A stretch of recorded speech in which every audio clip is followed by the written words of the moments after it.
नमस्कार दोस्तों, स्वागत है आप सबका आज के इस वीडियो में। अभी कुछ दिन पहले ही मैंने एक वीडियो पोस्ट किया था कि WHO ने एक लिस्ट जारी की है कि किन किन देशों में जो है आयुर्वेद की प्रैक्टिस के लिए मान्यता है, कहाँ कहाँ पे आयुर्वेद की रेगुलेटरी बॉडी है और किन किन देशों में इससे रिलेटेड जो है लॉ अवेलेबल है।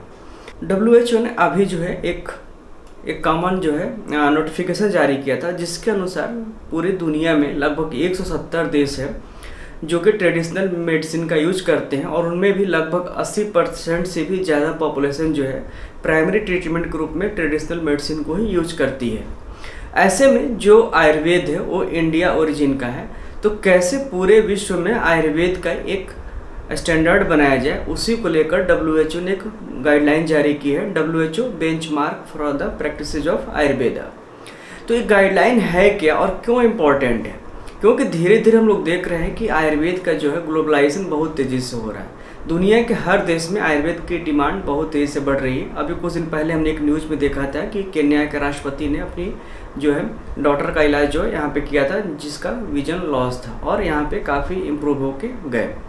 तो ऐसे में ऐसे जो भी न्यूज़ेज आती हैं वो कहीं ना कहीं आयुर्वेद को आगे ले जाने में बहुत हेल्पफुल होती है और यही वजह है कि दुनिया के जो भी तमाम बड़े बड़े देश हैं वो आयुर्वेद को तेज़ी से अपना रहे हैं और ऐसे में आयुर्वेद की प्रैक्टिस के लिए नियम भी बना रहे हैं और उनकी रेगुलेटरी बॉडी भी बना रहे हैं। लेकिन समस्या ये आती है कि पूरे इंडिया के अलावा पूरे देश में ऐसा कौन सा प्रोटोकॉल हो जिसको फॉलो हर देश कर सके, क्योंकि आयुर्वेद जो है इंडियन ओरिजिन का है। हमारे यहाँ तो कम्प्लीटली उसकी गाइडलाइंस हैं, कंट्रोलिंग बॉडी भी है, रेगुलेटरी बॉडी भी है, इससे रिलेटेड जो भी नियम कानून सब मौजूद है। लेकिन अलग अलग देशों में कहीं ऐसा कुछ नियम कानून नहीं है।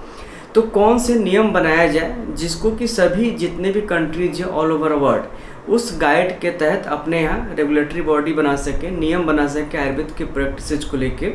तो इसी उद्देश्य से ये जो बुकलेट आई है जिसका नाम है WHO benchmark for the practices of Ayurveda, और ये काफ़ी महत्वपूर्ण डॉक्यूमेंट है क्योंकि इसी डॉक्यूमेंट के आधार पर जो है जितने भी कंट्रीज हैं जो अपने यहाँ आयुर्वेद की प्रैक्टिसेज को स्टार्ट करना चाहते हैं या रेगुलेटरी बॉडी बनाना चाहते हैं वो उनके लिए काफ़ी ज़्यादा हेल्पफुल होगी। तो किन किन बातों पर फोकस किया गया है और किन किन पॉइंट्स पे ये गाइडलाइन बनाई गई है, आज की इस वीडियो में हम आपको डिटेल में बताएंगे। वीडियो शुरू करने से पहले अगर आपने चैनल सब्सक्राइब नहीं किया तो सब्सक्राइब जरूर कर लें, क्योंकि ऐसी बहुत सी जो ज्ञानवर्धक वीडियोज हम आप सबके लिए लाते रहते हैं। और अगर आप हमारे वीडियोज को अधिक से अधिक देखते हैं, लाइक करते हैं और शेयर करते हैं तो इससे निश्चित ही हमारा जो उत्साहवर्धन होता है और हम आपके लिए ढेर सारी ऐसी वीडियो लाने की कोशिश करते हैं।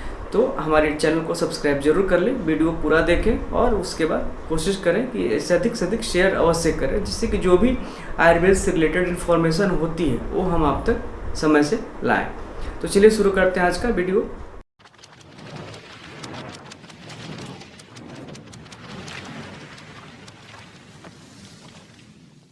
तो दोस्तों ये जो है गाइडलाइन ऑलरेडी हमने पिछले वीडियो में आपको दिखाया था, WHO benchmarks for the practices of the Ayurveda. तो इसके मेन पॉइंट्स क्या हम इसमें शेयर करेंगे, किन किन बातों पे फोकस किया गया है और क्यों जो भी रेगुलेशन जो बनेंगे वो किन किन पॉइंट्स पे बनेंगे। तो जो सबसे पहला जो है इसमें फोकस किया गया लेवल्स ऑफ प्रैक्टिसेज इन आयुर्वेदा। तो इसमें आयुर्वेद की प्रैक्टिसेस को लेकर अगर आप क्लिनिक सेटअप करते हैं या हॉस्पिटल सेटअप करते हैं या कहीं कि बेसिक लेवल का आप क्लिनिक चलाना चाहते हैं या एडवांस लेवल का क्लिनिक चलाना चाहते हैं, तो सबसे पहले तो इसको क्लासिफाई किया गया है कि आप बेसिक लेवल के अगर हॉस्पिटल चलाना चाहते हैं, क्लिनिक चलाना चाहते हैं तो उसमें कौन कौन सी फैसिलिटी होना चाहिए और आप किन रोगों को ट्रीट करेंगे। और अगर आप एडवांस लेवल के हॉस्पिटल चलाना चाहते हैं तो आप किन किन डिजीज को आप उसमें कवर करेंगे। तो इसमें अलग अलग पॉइंट्स हैं। Services provided at the basic level of Ayurveda practices and services not provided at the basic level of Ayurveda practices. And next point is services provided at the advance level of Ayurveda practices and services not provided at the advance level of Ayurveda practices. तो clear cut इसमें define किया गया है कि आप basic level पे क्या treat करेंगे और एडवांस लेवल पे क्या ट्रीट करेंगे। नेक्स्ट है Ayurveda practices in public health, यानी कि आप पब्लिक हेल्थ में किन किन डिजीज को लेकर आयुर्वेद की प्रैक्टिस करेंगे।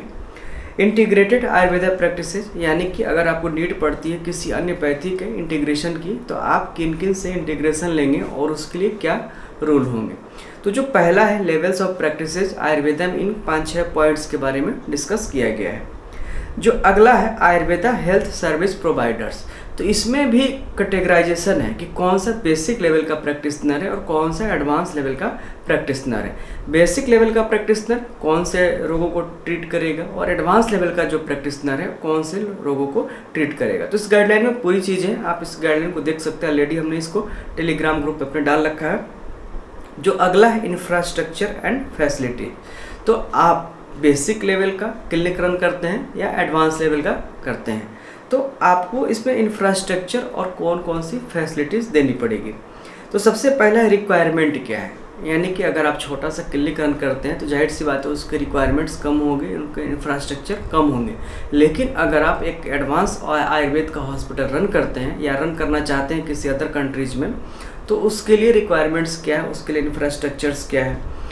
इसमें शेयर्ड इंफ्रास्ट्रक्चर भी, अगर आप किसी से शेयर करना चाहते हैं किसी अन्य हॉस्पिटल से, तो उसकी क्या क्या रिक्वायरमेंट्स है, क्या रूल्स रेगुलेशंस है।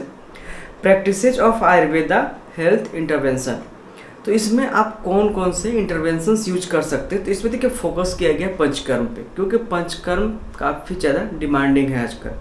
पंचकर्म के अलावा पैसिफाइंग थेरेपी, यानी कि शमन चिकित्सा, यानी कि जो आप मेडिसिन देंगे उसके बारे में इसमें डिस्कस किया गया है, कौन कौन सी मेडिसिन यूज करेंगे।